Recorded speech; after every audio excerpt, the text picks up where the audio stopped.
Hello, friends. Robert Bevan here, author of the Caverns Creatures series of comedy, fantasy novels, and short stories. With me is Sam West, and today we are discussing another one of the new feats from Bigby presents Glory of the Giants. There it is. Nailed it. Yeah. The feat we're discussing today is called Keenness of the Stone Giant.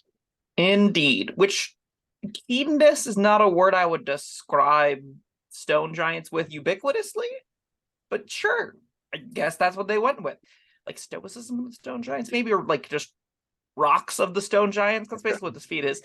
It's got a prereq of 4th level. It requires the strike of the giant's stone giant or stone strike feat. So you have to have that to take this.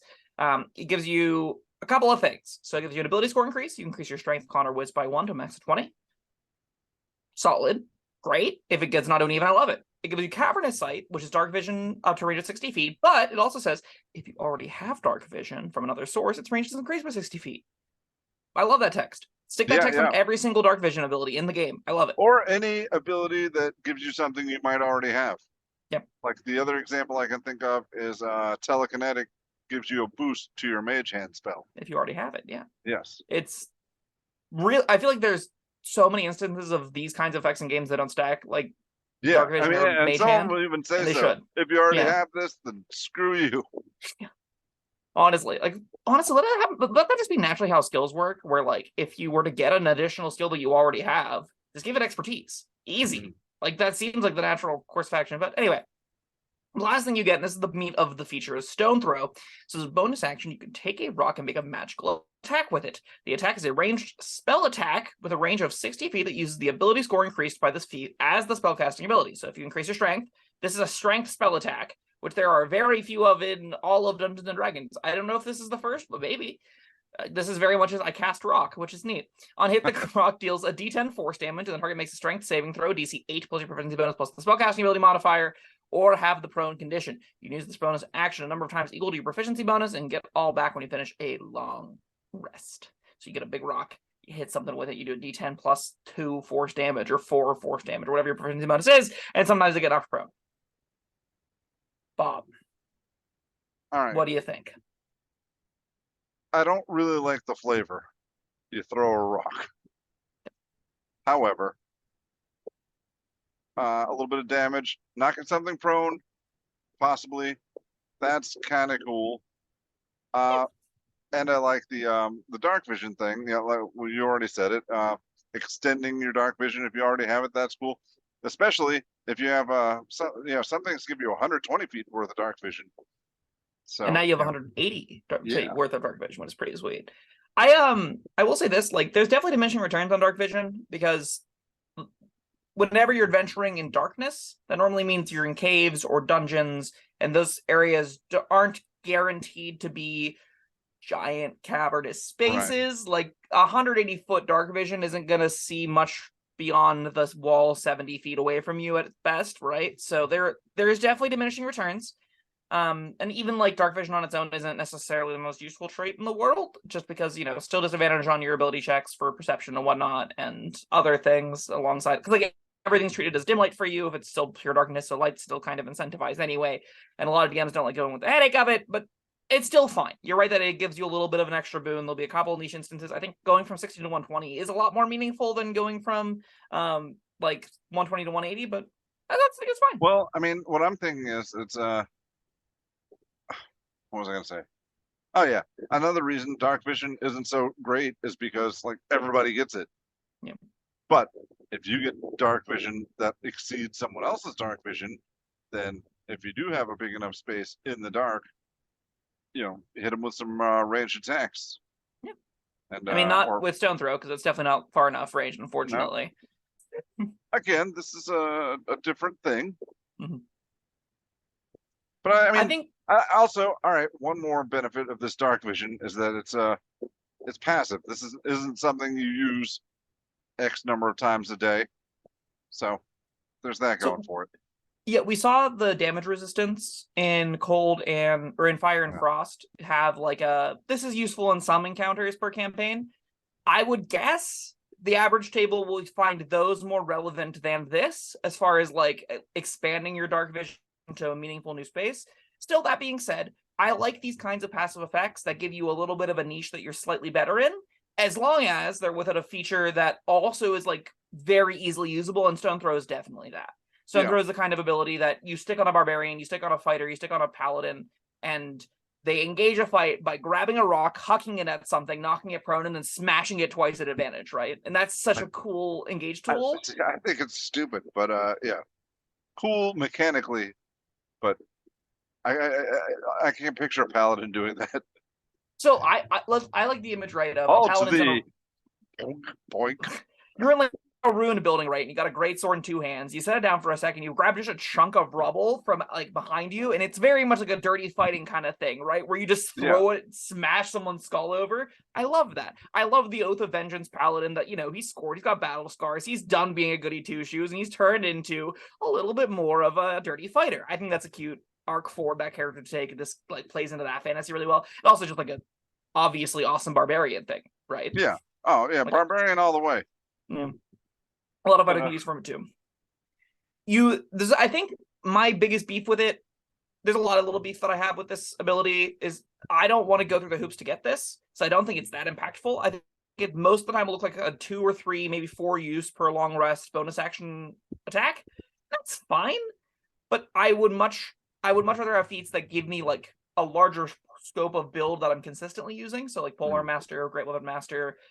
This is exclusive to the melee characters, so like that is kind of where it stops. There aren't a ton of other feat builds out there, so if you wanted to try something different, this is maybe something you put alongside Charger. So you throw this and then you dash charge at something, and then you get the attack advantage and push them if you want to. I don't really see there being a build for this that's that cohesive beyond just a random god. What you get is so different. Like the Stone Strike that pushes somebody away. The throwing a rock knocks them prone. Those two things push against each other a lot, right? Yeah. Because if you want to knock it prone, you want to get to it so you can attack it twice. And you want to make sure you're throwing at range, because otherwise you're making the attack roll with disadvantage. So this isn't something you can really use effectively in melee range. And then you don't really want to mix Stone Strike in with that, because Stone Strike's a tool for pushing things away and disengaging. So this is kind of like a different toolkit. Like if you're going for like a flexibility kind of character, a character that can do just some neat little tools here and there, I think it probably plays fine enough. I'm not that thrilled with it though. See, the only build worthy thing I think is the Dark Vision. If you, for whatever reason, have a character that needs a Dark Vision edge, this is one of the steps to make them, get the longest range Dark Vision you can get. I'm wondering, so if we, let's take a Hexblade, right? That's a martial character that could conceivably use this Dark Vision in a somewhat interesting way. Maybe there's something, because Double Sight is, you can see normally in darkness, both magical and non-magical, outer distance of 120 feet. Oh, that's unfortunate. Would the extended Dark Vision? No, because this isn't Dark Vision, so no, it doesn't stack on top of this. That's a bummer. Okay, so that build's not it. I'm not saying I know a build. I'm just saying there could be a build where somebody needs extended Dark Vision, and in that case, this is where to get it. Yeah, I'm just wondering for what. I don't know. Neither do I. Especially because you also need to want the other elements that but then you've got a whole ass feat that does nothing, because you have to throw things or hit them with melee weapons to do it on the first half of it. Stone Strike requires you making an attack with a melee weapon, which is such a bummer. That's what I said from the beginning. These things don't work together. Yeah. You're not using Stone Strike very much. You're not using throw a rock or whatever the hell it's called. You're getting this specifically for the Dark Vision because you have some kind of night sniper thing you're going for. And so maybe you put like a Battle Master. Things work together. Like you put this on a character maybe that's not trying to do any one thing well, but have a big toolbox of melee options. Yeah. There's still a lot better feats for that. Is, I think, an issue. Just like all the martial feats are better for it. I think Ember of the Fire Giant's going to be a way better tool to have in a melee character's toolbox than this is, because that's an AoE blind that does AoE damage. That's sweet. Okay, so here's a question. Do you think these justify, and like this one specifically justifies having the prerequisite Like, do you think they needed that? Were these too powerful to let them just be available? Oh, all right. I see. All right, I thought you were going the other way. Like, is taking the just taking the prerequisite justify? No. All right. You going? Sorry, mumbling. Um, no, I don't think these are like crazy powerful at all. I I feel like at least some characters would like want to start with these. I could see myself taking a variant human barbarian and not try to like power game or anything. Like I'm just making a fun build to play at a specific themed table or whatever. I would definitely consider this feat for a specific kind of character. I would definitely consider this feat as something that I would want relatively early and not really that much as later, as like your bonus actions start to get more contested and you find other things to do in your build. Like this is something you want early. Most of these are. I don't know why I have to take a relatively bad feat to get access to this mediocrity. And that's a bummer. I think a lot of these are substantially they're gonna see, this one specifically is gonna see a lot less usability or use just because it's gated for no reason. I think that's Yeah. probably a big disservice to them all. Yeah, I mean, I couldn't see me taking a lot of these over other feats, even if they weren't gated behind another feat. Yeah.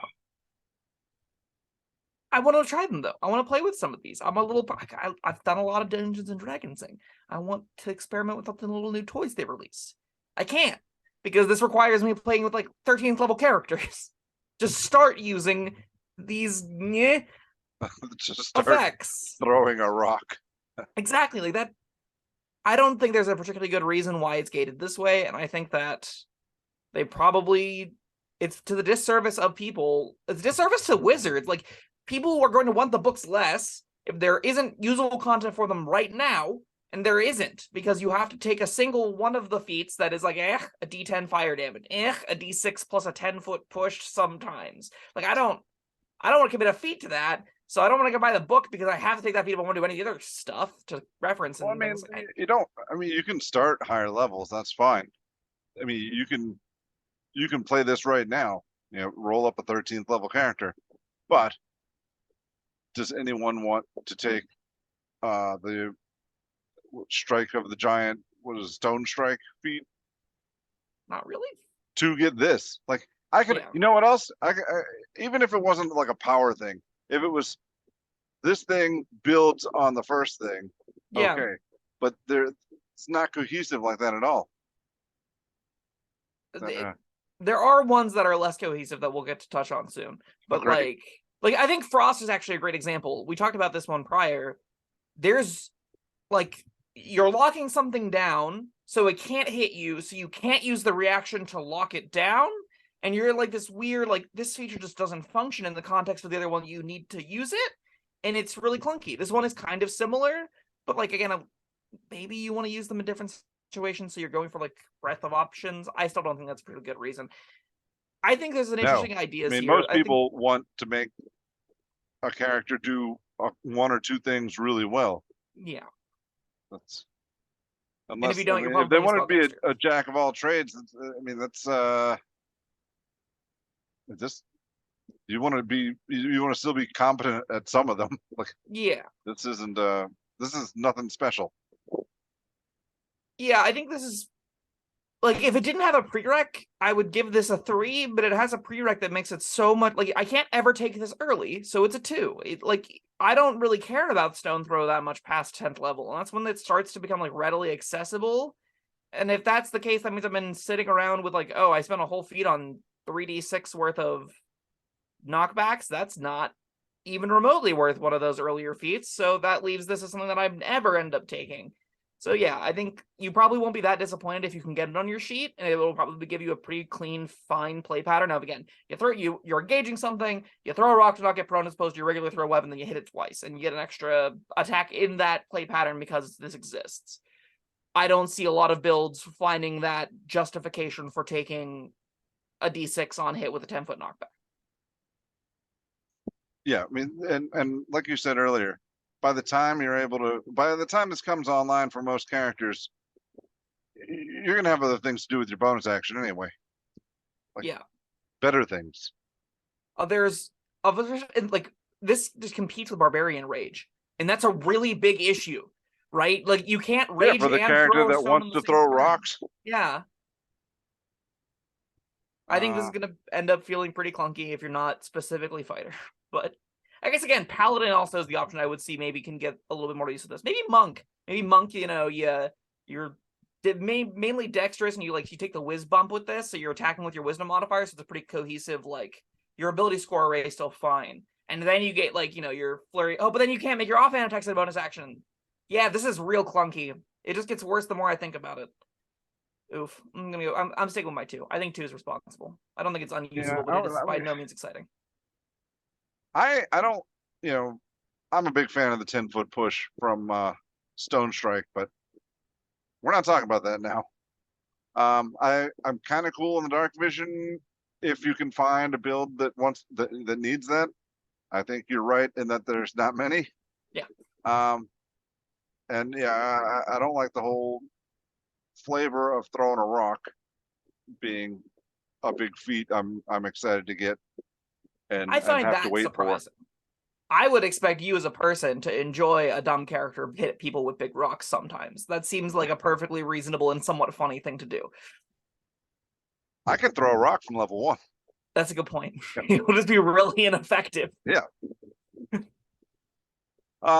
Yeah, so I'm going to agree with your 2. I wanted to like this more. But even though I like the Stone Strike, I'm not getting 2 feats for this.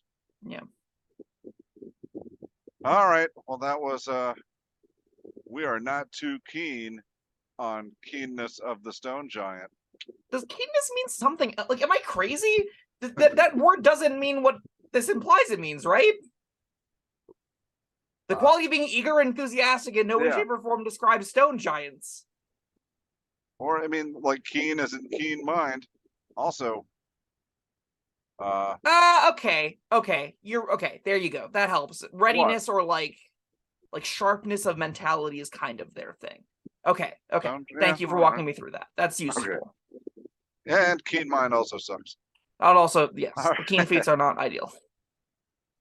All right. Well, thank you, Sam, and thank you, everyone, for joining us. Let us know what you think of Keenness of the Stone Giant, and stay tuned for more Glory of the Giant feats coming up soon. Goodbye. Thank you for watching.